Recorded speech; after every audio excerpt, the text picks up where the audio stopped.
दर्शक बंधु आज आम आउ एक कविता संपर्क में आलोचना करवा। आज जो कविता संपर्क में आम आलोचना करवा से कविताटी हूँ ब्रह्मोत्री महांती रचित मृत्यु संपर्क। ये मृत्यु संपर्क कविताटी कहवा पूर्वर ता संपर्क में आलोचना करने पूर्वर ब्रह्मोत्री महांती संपर्क में आपण मान कहवा आवश्यक। ब्रह्मोत्री महांती होउचंती ओडिया आधुनिक साहित्य जड़े अनवद्य स्रष्टा, जड़े सफल कवि तथा ओडिशा साहित्य एकाडेमी द्वारा पुरस्कृत। तांकर जन्म हुए 1934 मसीहा, मृत्यु 2010। ये ब्रह्मोत्री महांती जड़े वास्तववादी कवि भाव में बेस परिचित, कारण से सबुबेले चाहती वास्तवता को ग्रहण करने एवं तांकर प्रत्येक कविता माध्यम से वास्तवता को ही गुरुत्व दियंती, दुनियार दुख दुर्दशा को बुझंती आउ सामना लोकं को तांकर सृष्टि माध्यम से बुझेबा को चेष्टा करते। ये ब्रह्मोत्री महांती 1934 मसीहा अगस्ट मास पुरी जिल्ला रे जन्म ग्रहण करथिले। पिता कृष्णानंद महांती एवं माता मुक्तिमाली देवी। पिलाटी दिनरू तांको मुक्तिमाली देवी साहित्य प्रति आकृष्ट कराइथिले, कारण सी निजे जणे कवि मध्य थे। तांकर जो सब सारस्वत कृति रही से सारस्वत कृति मध्य अवतरण जहा 1972 मसीहा, दृष्टिर द्युति 1981 मसीहा, स्तबक 1988 मसीहा, स्वतस्वती 1995 मसीहा, सेतुबंध 2000 मसीहा, द्वैत 2000 मसीहा, प्रदक्षिण 2001 मसीहा, उत्तरण 2002 मसीहा, निरीक्षण 2003 मसीहा एवं चिरंतन 2004 मसीहा।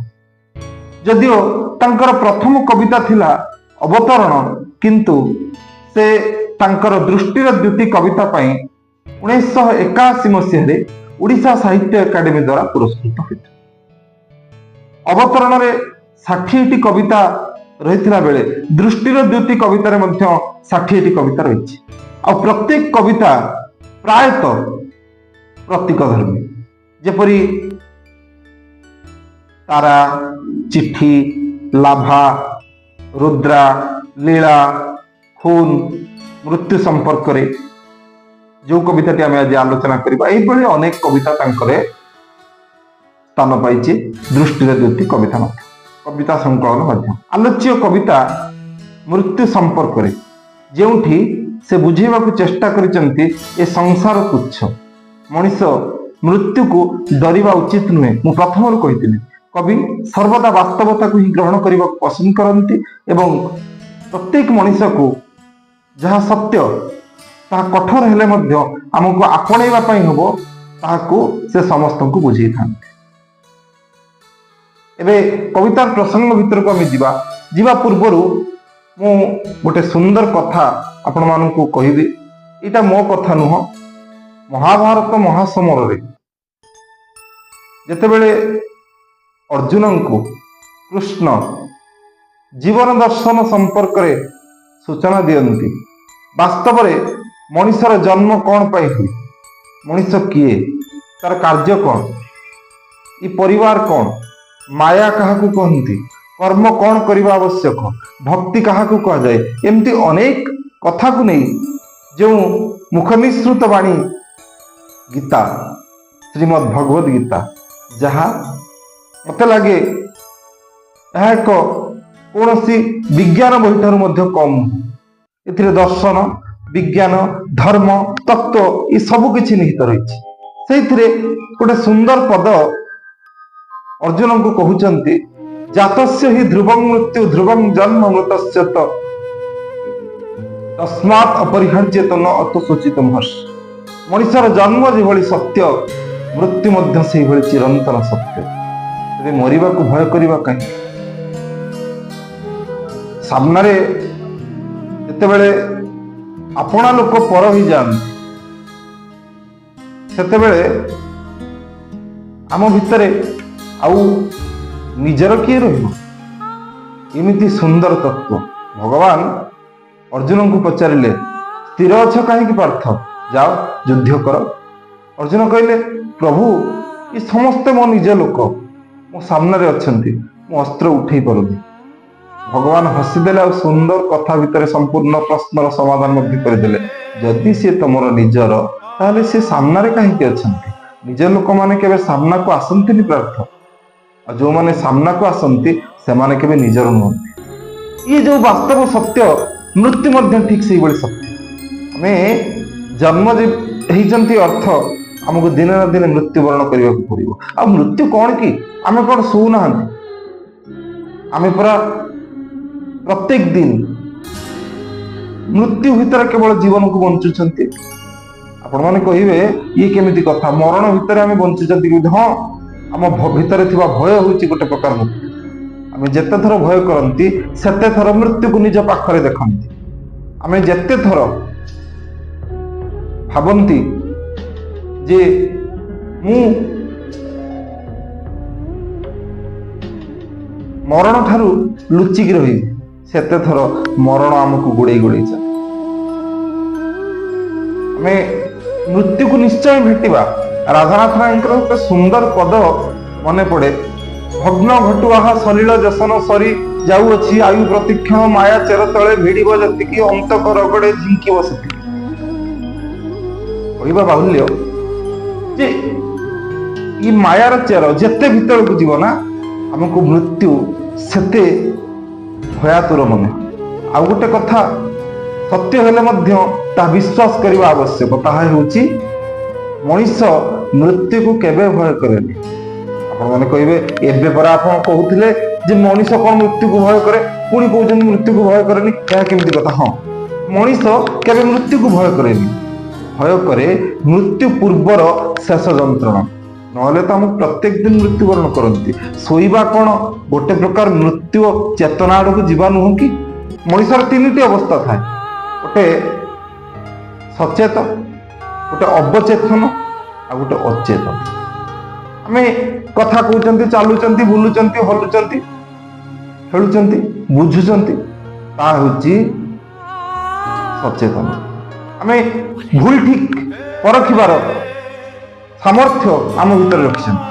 ପୁଣି ଗୋଟେ ସମୟ ଆସେ, ବାର୍ଦ୍ଧକ୍ୟ ନିକଟ ହେଇଯାଏ, ଆଣ୍ଠୁଗଣ୍ଠି ଧରେ, କମର ନଇଁଯାଏ, କାମ କରିବାକୁ ବଳ ପାଏନି, ଆଉ ସେତେବେଳେ ଧୀରେ ଧୀରେ କାନକୁ ଶୁଭିବା ମଧ୍ୟ କମିଯାଏ, ଆଖିକୁ ଦେଖାଯିବା କମିଯାଏ, ପାଟିକୁ ରୁଚିବା କମିଯାଏ, ଦାନ୍ତ ଗୁଡାକ ଆମ ପାଟି ଭିତରେ ନଥାନ୍ତି, ମୁଣ୍ଡରୁ ଚୁଟି ନଥାଏ, ମୁହଁରେ ସୌନ୍ଦର୍ଯ୍ୟ ନଥାଏ। ଇଏ ଯୌବନ ଆଜି ଅଛି, କାଲି ଚାଲିଯିବ। ଯୌବନ ସମୟରେ ମାଙ୍କଡ ମଧ୍ୟ ରମ୍ଭା ପରି ଦେଖାଯାଏ, କିନ୍ତୁ ସମୟର ପରିବର୍ତ୍ତନ ଭିତରେ ସବୁକିଛି ବଦଳିଯାଏ। ଆଜି ଯିଏ ଶିଶୁ ଅଛି, କାଲି ସିଏ କିଶୋର ହବ, ତାପରେ ଯୁବକ ହବ ବା ଯୁବତୀ ହବ, ତାପରେ ପ୍ରାପ୍ତ ବୟସ୍କ ବା ବୟସ୍କା ହେବ, ତାପରେ ବୃଦ୍ଧ, ଏବଂ ପରିଶେଷରେ ତାକୁ ମୃତ୍ୟୁକୁ ଆପଣେଇବା ପାଇଁ ପଡିବ। କୌଣସି ମଣିଷ ମୃତ୍ୟୁକୁ ଡରନ୍ତିନି, ଡରନ୍ତି ମୃତ୍ୟୁ ପୂର୍ବର ଶେଷ ଯନ୍ତ୍ରଣା। ହାତ ଗୋଡ କାମ ନ କରିବା, ସେଇଠି ଭଲ ଭଲ ଖାଦ୍ୟ ଆମ ସମ୍ମୁଖରେ ଥାଏ, ଆମେ କିନ୍ତୁ ଖାଇପାରନ୍ତିନି। ଭିତରେ ଇଚ୍ଛା ଥାଏ କିନ୍ତୁ ଦେହ ଆଉ ସହିପାରୁନଥାଏ। ଏଇ ତ ମୃତ୍ୟୁ ନା ଆଉ କଣ? ପୁଣି ଶ୍ରୀମଦ୍ ଭଗବତ ଗୀତାର 2ୟ ଅଧ୍ୟାୟରେ ଭଗବାନ କୃଷ୍ଣ କହୁଛନ୍ତି, ଶରୀରଟା କଣ କି? ଶରୀରଟା ହଉଛି ଗୋଟେ ପୋଷାକ, ଆତ୍ମା ହିଁ ଅବର। ମଣିଷର ଯୋଉ ଆତ୍ମା, ସେ କେବେ ମରେନି, ଜଳରେ ବୁଡେନି, ଅସ୍ତ୍ରରେ ଛିଡେନି, ପବନରେ ଉଡେନି, କି ଅଗ୍ନିରେ ପୋଡେନି। ସିଏ ହଉଛି ଆତ୍ମା। କିନ୍ତୁ ଏ ଶରୀର, ଏ ଘଟ, ଇଏ ତ ଦିନେ ପୁରୁଣା ହବ ନା। ଆଜି ଆମେ ଯୋଉ ପୋଷାକଟି ପିନ୍ଧିଛନ୍ତି, ସେ ପୋଷାକଟି ଦିନେ ପୁରୁଣା ହେଇଛି। ଏ ଶରୀର କଣ ପୁରୁଣା ହବନି? ଏ ଦେହ କଣ ସେମିତି ସ୍ଥିର ଥିବ? ଯୋଉମାନେ ନିଜକୁ ସ୍ଥିର ରଖିବା ପାଇଁ ଚାହାନ୍ତି, ସାରା ଜୀବନ ମତେ ବାର୍ଦ୍ଧକ୍ୟ ଗ୍ରାସ ନ କରୁ, ଅଜରା ଅର୍ଥାତ ଜରା ହେବେନି, କିଏ ମଣିଷ ଦୁନିଆରେ ଅଛି କହିଲେ? ତେଣୁ ଆମେ ମୃତ୍ୟୁକୁ କାହିଁକି ଭୟ କରିବା? ମୃତ୍ୟୁକୁ ଭୟ କରି କିଛି ଲାଭ ନାହିଁ। ହଁ, ଯେତେ ଦିନ ବଞ୍ଚିବା ହସ ଖୁସି ବାଣ୍ଟିବା, ଖୁସିରେ ବଞ୍ଚିବା, ଏହା ହିଁ ତ କବିତାର ସାରମର୍ମ ନା, ଆଉ କିଛି। ଥରେ ଗୌତମ ବୁଦ୍ଧ ଶିଷ୍ୟମାନଙ୍କ ଗହଣରେ ଯିବା ବେଳେ ଜଣେ ନାରୀଟିଏ କାନ୍ଦୁଥିବାର ତାଙ୍କ ସମ୍ମୁଖକୁ ଆସିଲା। ପଚାରିଲେ, କାହିଁକି କାନ୍ଦୁଛ ମା? ମୁଁ କାନ୍ଦୁଛି, ମୋ ପୁଅଟି ମରିଯାଇଛି। ପ୍ରଭୁ, ଆପଣଙ୍କୁ ତ ଭଗବାନ ବୋଲି ଅନେକ ଲୋକ ମାନୁଛନ୍ତି, ଦେଇପାରିବ, ମୋ ପୁଅକୁ ବଞ୍ଚେଇ ଦେଇପାରିବ? କିଛି ସମୟ ନୀରବ ରହିଗଲେ ବୁଦ୍ଧ। କହିଲେ, ହଁ। ଆଶ୍ଚର୍ଯ୍ୟର କଥା, ମୃତ ପୁତ୍ର ପୁଣି ଜୀବନ୍ତ ହବ, କଣ କମ ବଡ ଖୁସିର କଥା କି? କିନ୍ତୁ ମା, ମୋର କିଛି ଦ୍ରବ୍ୟ ଆବଶ୍ୟକ, ଦେଇପାରିବ? ମୁଁ ତମ ପୁଅକୁ ନିଶ୍ଚୟ ବଞ୍ଚେଇ ଦେବି। ହଁ କୁହନ୍ତୁ ନା, କୋଉ ମା ନ ଚାହେଁ ତା ପୁଅ ବଞ୍ଚୁ ବୋଲି? କୋଉ ମାର ଅଣତକାନି ଢାଙ୍କି ଦବାକୁ ନ ଚାହେଁ ତା ପୁଅକୁ? ମା କହିଲା, ହଁ, ଆପଣ ଯାହା କହିବେ ମୁଁ ନେଇ ଆସିବି। ଯଦି କହିବେ ସ୍ୱର୍ଗରୁ ଜହ୍ନ ନେଇ ଆସିବା ପାଇଁ, ମୋ ସାରା ଜୀବନର ମେହନତକୁ ଲଗେଇଦେବି ମୋ ପୁଅକୁ ବଞ୍ଚିବା ପାଇଁ। କୁହନ୍ତୁ ବାବା, କଣ ଆବଶ୍ୟକ? ବୁଦ୍ଧ କହିଲେ, ବିଶେଷ କିଛି ଦ୍ରବ୍ୟ ଦରକାର ନାହିଁ ମା, ମୋର କିଛି ସୋରିଷ ଆବଶ୍ୟକ। କିନ୍ତୁ ମନେ ରଖିବ, ସେ ସୋରିଷ ତାଙ୍କରି ଘରୁ ଆଣିବ ଯାହା ଘରେ କେହି କେବେ ମୃତ୍ୟୁବରଣ କରିନଥିବେ। ନେଇ ଆସ, ତମ ପୁଅକୁ ବଞ୍ଚେଇ ଦେବି। ମା ଗଲେ ଖୋଜିବା ପାଇଁ। ଶେଷରେ ସମସ୍ତଙ୍କ ଘରେ ଯାଇ ପହଞ୍ଚି ମାଗିଲେ, ଆଜ୍ଞା କିଛି ସୋରିଷ ଦରକାର, କିନ୍ତୁ ମତେ ଆଗ କୁହନ୍ତୁ ଆପଣଙ୍କ ଘରେ କେହି ମରିନାହାନ୍ତି ତ? କିଏ କହିଲା ମରିନାହାନ୍ତି? ଏଇ ପରା 5 ବର୍ଷ ତଳେ ମୋ ଜେଜେ ଚାଲିଗଲେ, ଏଇ ପରା 4 ବର୍ଷ ତଳେ ଜେଜେମା ଚାଲିଗଲେ, ଏଇ ପରା 3 ବର୍ଷ ତଳେ ଅମୁକ ଚାଲିଗଲେ, 4 ବର୍ଷ ତଳେ ସମୁକ ଚାଲିଗଲେ। କାହାର କେହି ନା କେହି ମୃତ୍ୟୁବରଣ କରିଛନ୍ତି, ଏକଥା ତ ନିହାତି ସତ୍ୟ। ଶେଷରେ ହୃଦବୋଧ ହେଲା, ମା, ସମସ୍ତଙ୍କ ଘରେ ମୃତ୍ୟୁବରଣ କରିଛନ୍ତି। ଆଜି ମୁଁ ଅଛି, କାଲି ମୁଁ ନଥିଲି, କି କାଲି ମଧ୍ୟ ମୁଁ ନଥିଲି। ଯିବା ଆସିବା ଗୋଟେ ପଦ୍ଧତି। ଯିଏ ସ୍ଥିର ଅଛି ଯେ ସ୍ଥିର ରହିବ। ତେଣୁ କାହିଁକି ଦୁଃଖ କରୁଛ ମା? ଯିଏ ଯେତେ ଦିନ ପାଇଁ ଆସିଥାଏ ସେ ତା କର୍ତ୍ତବ୍ୟ ସାରି ସେତେ ଦିନ ପରେ ସେ ବାହୁଡ଼ି ଯାଏ। କିନ୍ତୁ ସେଥିପ୍ରତି ଯଦି ଆମେ ମନ ଦୁଃଖ କରିବା, ଆମର କର୍ମକୁ ହତାଦର କରିବା, ତାହେଲେ ଏ ଜୀବନ ମିଳି ଲାଭ କଣ? ଜଣେ କେତେ କଥା ଏମିତି ଅଛି ଯାହା ବାସ୍ତବତାକୁ ଗ୍ରହଣ କରିବାକୁ ବାଧ୍ୟ କରେ। ପ୍ରମତ୍ରୀ ମହାନ୍ତି ସେଇ କଥା ହିଁ କହିଛନ୍ତି କବିତା ମାଧ୍ୟମରେ। ମୃତ୍ୟୁ ସମ୍ପର୍କରେ, ମୃତ୍ୟୁଟା ଆଉ କଣ କି? ପ୍ରଥମ ପଦରେ ସେ କହୁଛନ୍ତି, ଯେକୌଣସି ମୁହୂର୍ତ୍ତରେ ମୃତ୍ୟୁ ଆସି ହାତ ଠାରିପାରେ। ସେହି ଆଶଙ୍କାରେ ଯେଉଁମାନେ ଆତଙ୍କିତ, ସ୍ପନ୍ଦିତ ହୃଦୟ, ଜୀବନ ତ ସେମାନଙ୍କୁ କରେ ଉପହାସ।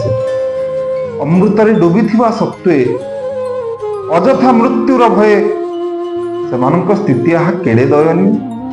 ବୁଝିହେଲା? ଯେଉଁମାନେ ଭାବନ୍ତି ଧୀରେ ମୃତ୍ୟୁ ଆସିବ, ମୁଁ ଘରେ ଲୁଚିଯିବି, ସେମିତି କଣ ହବ? ମୃତ୍ୟୁ ନିଶ୍ଚୟ ଆସିବ। ଯାହାର ଯେତେବେଳେ ଆସିବାର ଥିବ, ଦୁନିଆରେ କୌଣସି ଶକ୍ତି ନାହିଁ ମୃତ୍ୟୁକୁ ଅଟକେଇ ଦେବ। କିନ୍ତୁ ମଣିଷ ହିଁ ମଣିଷ ଯଦି ସବୁଦିନ ପାଇଁ ବଞ୍ଚିବାକୁ ଚାହେଁ, ବଞ୍ଚିପାରିବ ସମସ୍ତଙ୍କ ହୃଦୟରେ, ଯେମିତି ମହାପୁରୁଷ ମାନେ ବଞ୍ଚିଛନ୍ତି। ପୁଣି କବି କହୁଛନ୍ତି, ଜୀବନ ଥାଇ ମଧ୍ୟ ଜୀବନର ସ୍ୱାଦ ଭୁଲି ପ୍ରତିକ୍ଷଣେ ମରଣର ଆତଙ୍କରେ ଚିନ୍ତିତ ରହିଲେ, ଶେଷ ଯାଏ ସେ କେବଳ କହୁଥିଲେ ମୃତ୍ୟୁ କଥା ଶ୍ମଶ୍ରୁ ନୟନରେ। ଅଥଚ ମୃତ୍ୟୁଟା ଯେବେ ଅକସ୍ମାତ ଆସିଗଲା ଦିନେ, ଘୃଣାକ୍ଷରେ ସେ ତାହା ପାରିଲେନି ଜାଣି। ଯେତେବେଳେ ମୃତ୍ୟୁ ଆସି ପହଞ୍ଚିଯାଏ ନା, କେହି ଜାଣିପାରେନି କୋଉ ମୁହୂର୍ତ୍ତରେ କାହାର ମୃତ୍ୟୁ ହବ, କିଏ କହିପାରିବ? ଆଜି ମାଟି ଉପରେ ଦେହ ଅଛି, କାଲି ମାଟି ତଳେ ଥିବ। ଏଠି ଖାଇସାରିଲା ପରେ ହଜମ କରିବାର ଶକ୍ତି ଆମ ପାଖରେ ନାହିଁ। କଣ ମୃତ୍ୟୁକୁ ନେଇ ଯଦି ଆମେ ଚିନ୍ତିତ ରହିବା, ଯଦି ଆମେ ଭୟ କରିବା, ତାହେଲେ ଜୀବନ ବଞ୍ଚିବା କେମିତି? 60-70 ବର୍ଷର ଜୀବନ, ଯଦି ଜୀବନକୁ ଆମେ ହିସାବ କରିବା, 24 ଘଣ୍ଟା ଭିତରୁ 8 ଘଣ୍ଟା ତ ଶୋଇଲେ। ତେଣୁ ଆମେ ଜୀବନକୁ ଯଦି ଉପଭୋଗ କରିବା ପାଇଁ ଚାହିଁବା, ତାହେଲେ ଆମକୁ ଏହା ଚିନ୍ତା କରିବା ପାଇଁ ହବ ଯେ ମୃତ୍ୟୁ ତ ଦିନେ ନିଶ୍ଚୟ ଆସିବ, କିନ୍ତୁ ସେ ମୃତ୍ୟୁକୁ ଆମେ ଭୟ କରିବାନି। ଏହା ହିଁ ଏ କବିତାର ସାରମର୍ମ ବା ବିଷୟବସ୍ତୁ। ଆମେ ଯଦି ହିସାବ କରିବା, आमे जीवन 60-70 वर्ष भितर 15-20 वर्ष केवल शोई शोई ही कटौଛନ୍ତି ताले बंचुଛନ୍ତି केते दिन ता छड़ा समाज रे मिसुଛନ୍ତି केते दिन और परिशेष रे ईश्वर को आमे डाकुଛନ୍ତି केते समय यदि समय को हिसाब करा जाए ताहले मृत्यु प्रति केबे भय आसीबनी। हाँ बाकी रहिला जे मृत्यु पूर्वर जंत्रणा कथा मृत्यु पूर्वर जंत्रणा को सहिबा को हो कारण से जंत्रणा को आमे भूली सारचंती जो जंत्रणा आउ जन को दे आमे दिने जन्म ग्रहण करथिबे जंत्रणा ही नथिबो से मां को केते कष्ट होइथिबो आमे जते बेले जन्म ग्रहण कले तेणु जेते कष्ट गोटे मां आमको जन्म देबारे व्यय करिछि ना सेते जंत्रणा बोध हुए मृत्यु समय रे आमको सहिबा को हुए सेति पई मृत्यु को समस्त भय करंती किंतु मृत्यु संपर्क में ब्रह्मोत्री महांतींकर विश्लेषण टिके भिन्न एवं परिपक्व मध्य जिमिति वास्तवता को मनुष्य ग्रहण करने आवश्यक दिने जन्म एवं मृत्यु भितर जुक्ति तर्क है जन्म कहला जानिछु तते सब लोक घृणा करते किंतु मु एमिति मते समस्त भल पाते कहि परिबु कहीं भल पाते मृत्यु टिके हसीदेला और कहला जीवन तू हेउचु एक मायार प्रहेलिका और मु चिरंतन सत्य दुनिया रे किछि आसु बा न आसु मु किंतु निश्चय समस्त पाखे छिड़ा है से लोक जदि भय करें लोक जदि डरी जीवे ताहले आवश्यक कौन अच्छे बाकी रहा क्या कौन सी रोगटी से रोगर शेष ना से रोगर शेष हूँ मृत्यु किंतु से लोक सेते दिन पर्यंत बंची जेते दिन पर्यंत से न जानी जे तार मृत्यु निकटतर अच्छी किसी लोक विश्वास रे बंचती आउ एमिति भी किसी रोग भल ही जाए जदि से जाने जे तार किछि हेनी बोली मनुष्य भितर जो आत्मविश्वास थाए ना से विश्वास ताको मृत्यु ठारू घुंचेई दिए तेणु परिशेष ये कवितार विशेषत्व कविता आलोचना छले ब्रह्मोत्री महांतींकर जो वास्तव कथा एवं पाठक पाठिका मानू बुझेबा छले मृत्युर चिरंतन सत्य को प्रतिपादन करिसेंती ताहा बेस उल्लेखयोग्य यह ही ये कवितार सारांश तेबे आज विषय वस्तु को एठी परिसमाप्ति करिबा पुणी आगामी अध्याय रे आउ एक नूतन कथा सह मु आपण मानक सम्मुख रे उपस्थित हेबी सेतेबेले पर्यंत रहुची। हाँ या कहबी ए विषय रु जो प्रश्नटी आसे ब्रह्मोत्री महांतींकर रचित मृत्यु संपर्क रे कवितार सारमर्म उल्लेख कर अथवा प्रश्न एहा मध्य आसी पारे मृत्यु संपर्क रे कविता माध्यम रे ब्रह्मोत्री महांती किभली मृत्यु चेतना संपर्क रे पाठक मानंकु सचेतन करिसेंती से संपर्क उल्लेख कर ए दुईटी बा एमती आउरी मध्य प्रश्न परिवर्तन ही पड़ी पारे किंतु मु जा सब कहली ताकु जदि कागज रे पिला माने खाता रे ठारी नबो ताहले हुए तो ताहा तुम मानक पई बेस उपकार आसिबो आज पई रहउची नमस्कार।